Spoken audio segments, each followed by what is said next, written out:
Olá, eu sou a Sara Aparecida, do curso de Engenharia Ambiental e Sanitária do IFCE Campus Quixadá, e o meu trabalho da disciplina de Operações Sanitárias é sobre o processo de adsorção. Existem diferentes técnicas para a remoção de metais pesados presentes em efluentes, como a evaporação, a extração por solvente e a eletrodeposição. Entretanto, essas metodologias apresentam como limitações o tempo necessário para a remoção e a precipitação incompleta dos íons, sendo necessário assim o estudo de técnicas alternativas que sejam capazes de atender aos limites exigidos para o descarte do efluente tratado. Os processos para remover altas concentrações frequentemente são ineficazes ou de custo proibitivo quando aplicado em estações de tratamento.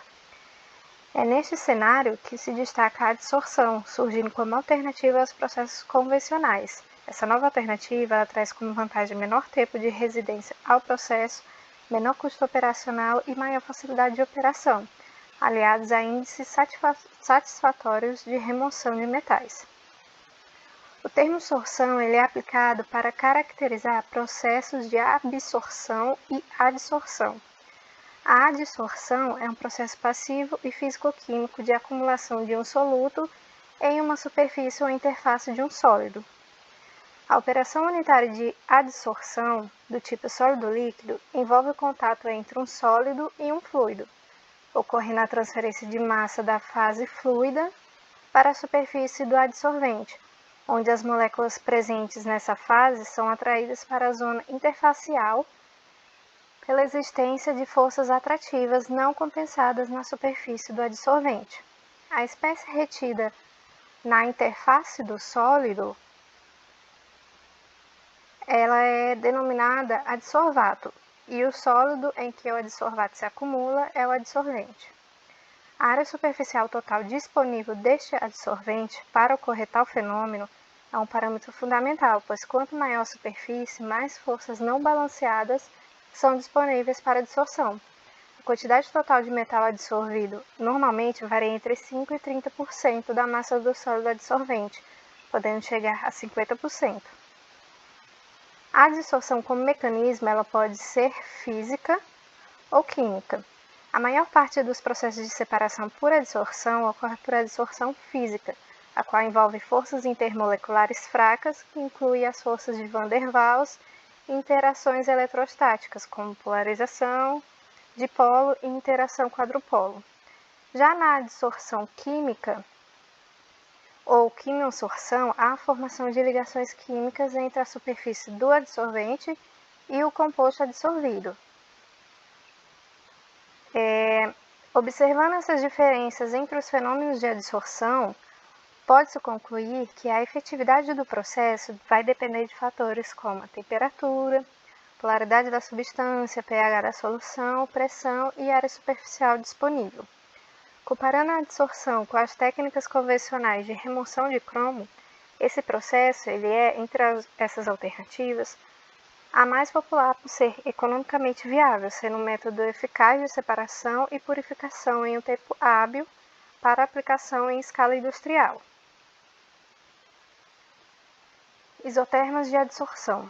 Uma forma útil para avaliar a capacidade de diferentes adsorventes em reter a molécula do metal estudado é a utilização de isotermas de adsorção, que são obtidas a partir de dados de equilíbrio do processo. As isotermas demonstram o comportamento de como o adsorvente efetivamente adsorve as impurezas presentes no efluente e se a purificação desejada pode ser obtida. O estudo das isotermas permite estimar a quantidade máxima de impurezas que será adsorvida e assim avaliar economicamente o uso de determinado adsorvente na remoção de um contaminante específico durante o tratamento de efluentes. Gilles e outros classificaram as isotermas de adsorção em 4 classes principais, de acordo com a inclinação inicial. E cada uma dessas classes foi subdividida em vários subgrupos, baseados na forma das partes superiores da curva. As 4 classes foram nomeadas de isotermas do tipo S, L, H e C. As isotermas do tipo S mostra que a adsorção inicial ela é baixa e aumenta com o número de moléculas adsorvidas.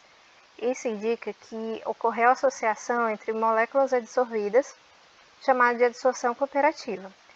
Nesse tipo de isoterma, a afinidade entre adsorvente e soluto é baixa. A isoterma do tipo L tem uma inclinação não linear e côncava em relação à abscissa. Nesse caso, a alta afinidade entre o adsorvente pelo soluto a baixas concentrações. Ocorre a diminuição da disponibilidade dos sítios de adsorção com o aumento da concentração da solução. Já a isoterma do tipo H é um caso especial de curva do tipo L e pode ser obtida em sistemas em que a superfície do adsorvente possui alta afinidade pelo soluto adsorvido. A isoterma do tipo C apresenta uma partição constante do soluto entre a solução e o adsorvente, resultando em uma curva de aspecto linear. As condições que favorecem as curvas do tipo C são sólidos porosos, flexíveis e regiões de diferentes graus de solubilidade para o soluto. As isotermas do tipo C e L são muito próximas, podendo ser, em algumas ocasiões, consideradas do mesmo tipo. A isoterma de Langmuir é o modelo teórico mais simples para a adsorção em monocamada e representa a adsorção química em diferentes sítios. Langmuir, ao elaborar este modelo, levou os seguintes pontos em consideração. As moléculas de adsorvato são quimicamente adsorvidas por um número de sítios bem definidos. Cada sítio somente pode reter uma única molécula. Todos os sítios são energeticamente equivalentes. Não há interações entre as moléculas adsorvidas em sítios vizinhos.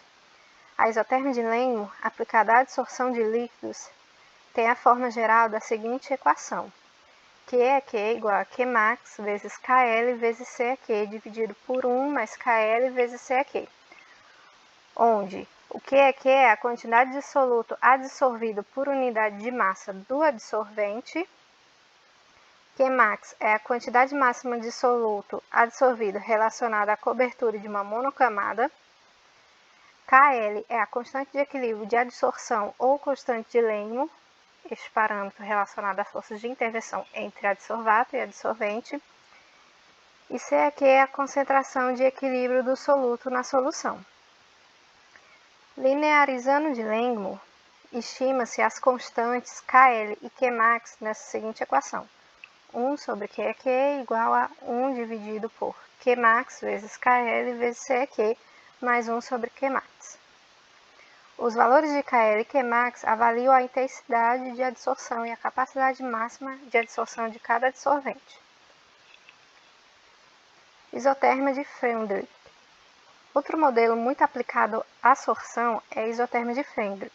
Essa isoterma ela admite uma distribuição logarítmica de sítios ativos que constitui um tratamento válido quando não existe interação apreciável entre as moléculas de adsorvato.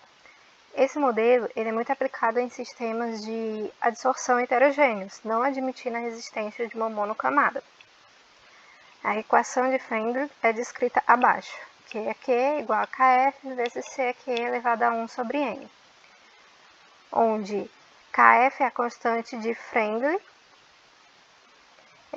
referente à capacidade da adsorção, N é a constante relacionada à intensidade de adsorção adimensional.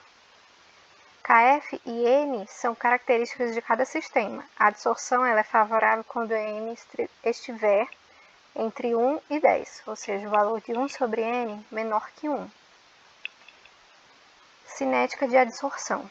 A cinética de adsorção ela descreve a velocidade com a qual as moléculas do adsorvato são retidas pelo adsorvente, representando o quanto foi retirado da solução em relação ao tempo e a eficiência do processo. Alguns fatores influenciam diretamente na cinética, são eles referentes ao adsorvato, com características relativas à massa molar, à solubilidade e também da partícula. Relevantes ao adsorvente são principalmente a estrutura do poro e a área superficial disponível. E em relação à solução aquosa ou efluente, os fatores são pH, temperatura e concentração inicial. A adsorção ocorre em 4 etapas representadas abaixo. Primeira etapa, contato. Segunda, adsorção na superfície externa. Terceira, difusão. Quarta, adsorção nos sítios internos. Na etapa 1, ocorre o contato entre as moléculas do adsorvato e a superfície externa do adsorvente. Ela tem como característica ocorrer rapidamente e depender da concentração inicial do meio aquoso. Na etapa 2, a adsorção na superfície externa. A adsorção ela vai se dar na superfície externa do sólido, dependendo assim da natureza do adsorvente e do adsorvato. Na etapa 3, difusão, ocorre a difusão das moléculas do adsorvato nos poros, ou seja, difusão intrapartícula.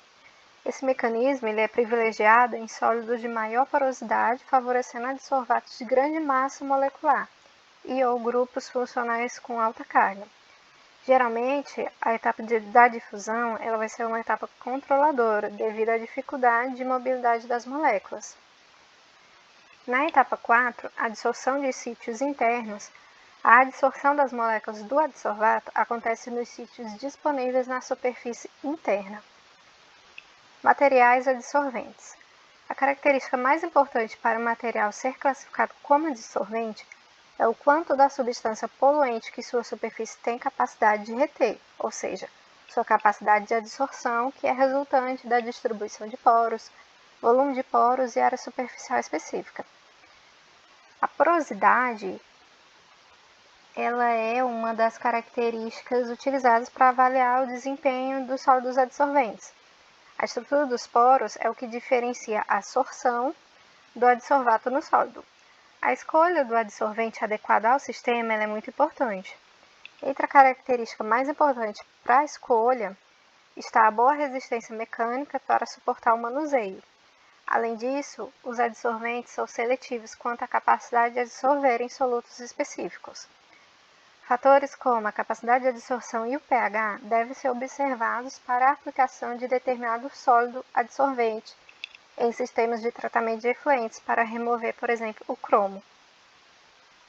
A alta capacidade adsortiva de carvões ativados é principalmente associada com propriedades internas em seus poros, como área superficial, volume dos poros e distribuição de tamanhos de poros, sendo que este último parâmetro ele depende fundamentalmente do método de ativação. O carvão ativado ele tem sido amplamente utilizado em águas residuais para a remoção de poluentes orgânicos e inorgânicos, pois ele possui alto poder de remover metais pesados, tais como o cromo, o zinco e o cádmio. Geralmente, a área superficial do carvão ativado tem elevada capacidade de adsorção. No entanto, para a remoção de íons metálicos dissolvidos, as propriedades de superfície também desempenham um papel importante. Adsorventes alternativos. Materiais solventes têm sido aplicados a processos de separação, visando combinar o custo acessível e a alta eficiência de operação. Podem ser descartados ou regenerados e utilizados em vários ciclos. É imprescindível o baixo custo e a boa capacidade de absorção. Diferentes materiais adsorventes alternativos vêm sendo estudados a fim de determinar sua aplicação e condições de processo. Esses materiais, também conhecidos pelo baixo custo, para serem utilizados devem ter tais características como a disponibilidade regional, a área superficial elevada, capacidade de absorção, seletividade, baixo custo, fácil regenerabilidade e compatibilidade com o processo. Entre os adsorventes alternativos estão os biosorventes, as bentonitas e as zeólitas. Comparado com outros tipos de argila, a bentonita tem excelentes propriedades de sorção e possui sítios de adsorção disponíveis dentro do seu espaço intercalar, bem como sobre sua superfície exterior e suas bordas. As argilas naturais elas são compostas por misturas de grãos de cristais finos de argila e outros minerais que, aplicados à remoção de metais pesados, podem ser utilizados na adsorção ou na troca iônica, pois possuem capacidade de remover cátions e ânions de efluentes contaminados. A aplicação destes materiais como dissolventes tem recebido grande atenção devido à sua disponibilidade e baixo custo, se comparado com outros sólidos. O interesse em materiais de constituição argilo-mineral, como a bentonita, cepiolita e ilita, está na potencial aplicação para a remoção de metais pesados de efluentes industriais e deve-se à elevada área superficial e à grande capacidade de troca iônica. E é isso, muito obrigada pela atenção.